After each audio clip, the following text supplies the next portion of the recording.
And I am at the LaGuardia and Wagner Archives here at LaGuardia Community College. I'm the director of the archives and professor of history here, and I'd like to introduce Professor Ana María Hernández. And Ana María, you want to tell, oh, you have a mic, so you want to tell everybody who you are and what we're up to? Yes, well, I am a professor of Latin American studies, specifically Latin American literature and culture, with the Education and Language Acquisition Department. And in one of my classes, I teach colonial literature.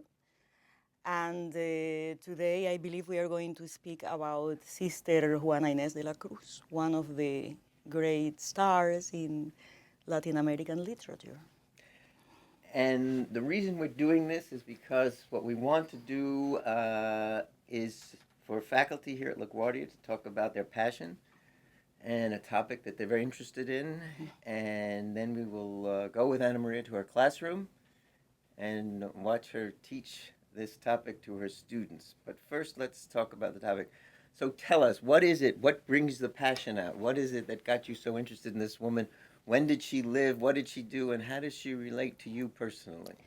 Juana lived in Mexico. She was born in 1648 and she died in 1695. And this was a time of great cultural activities in Mexico. Actually, the Mexican court at this time was livelier and more vibrant than the Spanish court, because the Inquisition had a lesser reach in the New World.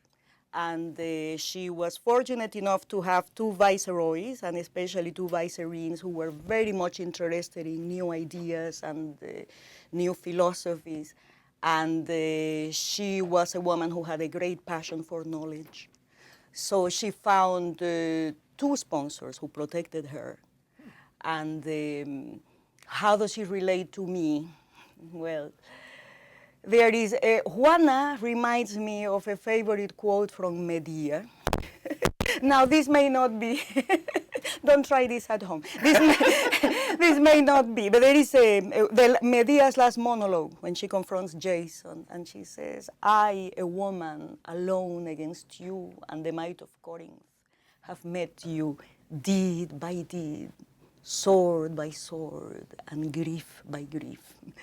And Juana is similar to that in the sense that she was also a woman alone against the might of the church and against the might of the crown.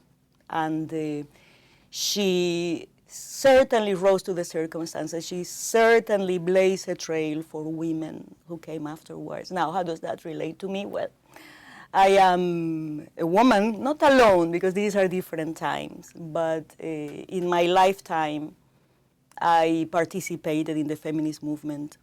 And in fact, American feminists discovered Juana in the 80s. And she has actually been broadly studied and translated by feminists. Ana María, we're going to visit your class. Yes. And I want to know, before we get there, what is it when you teach this topic that you would like your students to leave with, so that at the end of your class, 5 months after your class, a year after your class, what is it you want them to carry with them from this lesson?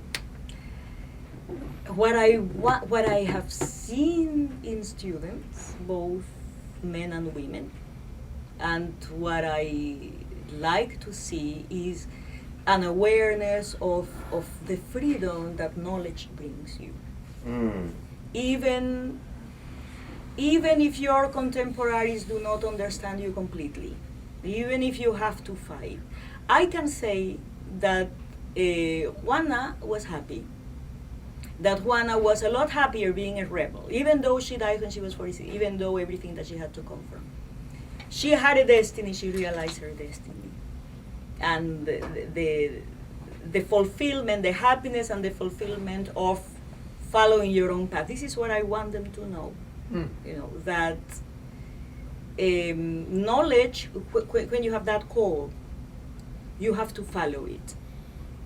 And you have to have the courage to follow it and to find your own path and to stick with it. I know you'll be teaching the class in Spanish. Yes. And I know that we will have a Spanish-speaking audience viewing both our interview here and your class. Could you, in terms of signing off, in terms of a message, in terms of something you want to say in Spanish to those watching this presentation, give them your heartfelt message of what you want to say? Por supuesto. Sí, bueno, pues simplemente quiero decir que Juana Inés de la Cruz ha sido para mí una de las figuras que me ha inspirado en toda la vida y yo espero poder comunicar este amor por Juana y que las lecciones que Juana me enseñó a mí se las pueda yo también enseñar a todos mis estudiantes y en fin a todas las personas que se interesan en ella. You're fabulous. Gracias. You're fabulous. Tú también, gracias por tus preguntas.